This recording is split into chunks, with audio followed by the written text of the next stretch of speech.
A White House official telling me that the call lasted about 2 hours, and now we're learning more about what was said during that time. Russian President Vladimir Putin agreeing to a 30-day limited pause in attacks, but only on energy infrastructure. Mr. President, former Blackwater CEO Eric Prince was on our channel News Nation. He was talking about his proposal to use private forces to assist in deportations. Have you read that proposal, and do you support it? No, I haven't seen it. I don't think it's necessary. Our people are doing a phenomenal job. It is one beautiful scene here in our nation's last frontier, but it could be President Donald Trump's last chance for peace if this meeting goes poorly. And critics are already saying that the whole thing is pre-baked, Alaska, saying that the president is going to cave to the Russian leader. Now, this will be the first time the two are meeting face to face in about 6 years. Already a lot of announcements coming out of this visit, his first major foreign trip of his second term to the Middle East, Saudi Arabia, his first stop, and we are here in Doha in Qatar. As you can see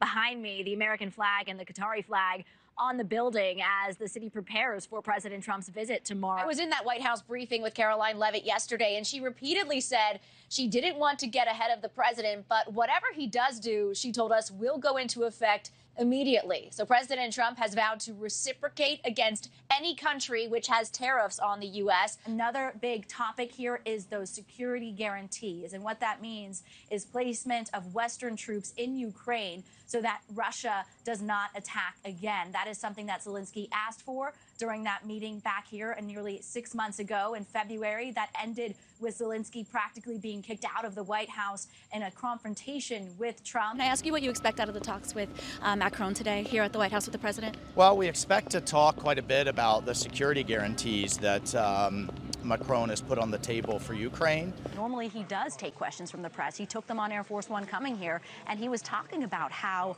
he wanted to reach a ceasefire, as you mentioned, and he wouldn't be happy walking away from this without that. And now we don't know exactly what they agreed to.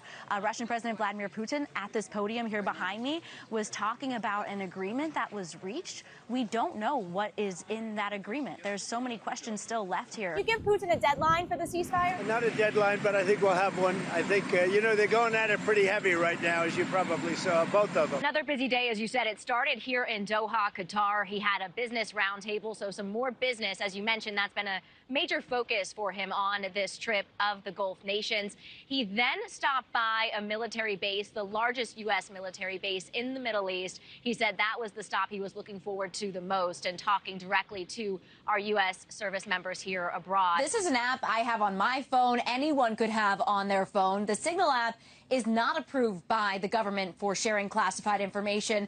The government has its own system for that purpose. And an NSC spokesperson telling us today, quote, at this time, the message thread that was reported appears to be authentic, and we are reviewing how an inadvertent number was added to the chain. Somehow, the journalist, Jeffrey Goldberg, got access to this chat called, quote, Houthi PC small group with top administration officials. It's a very different speech than the one she was preparing just a few weeks ago. She'll be reintroducing herself to the American people, not as Vice President Kamala Harris, but as potential President Kamala Harris. And we're learning a little bit more about what she might say on this stage behind me tonight. I've been talking with sources this morning. They say they're working through, quote, the keys here, meaning hostages, who is alive, who is dead, also looking on the mechanism for humanitarian aid.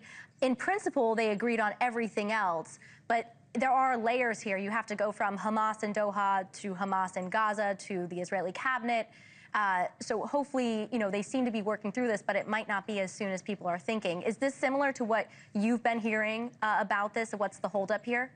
That is a big sticking point. And of course, making sure that the 10 live hostages are actually alive. We're talking a bit about President Trump's relationship with Russian President Vladimir Putin. What do you think this means now for the potential end to the war in Ukraine?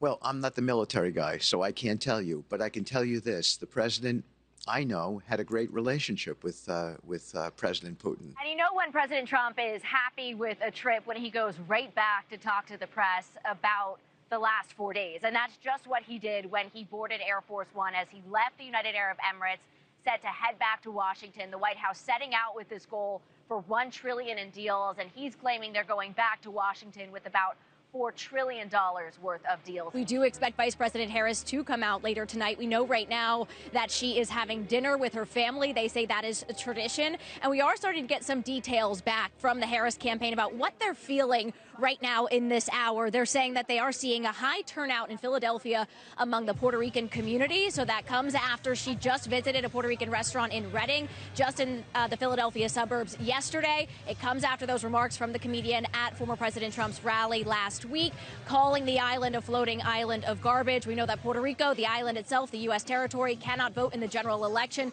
but Puerto Ricans living on the mainland, nearly 6 million of them, can. They're also seeing high enthusiasm among college students, and then in North Carolina, rural turnout is lower. They say that's something that is good for them. Elizabeth.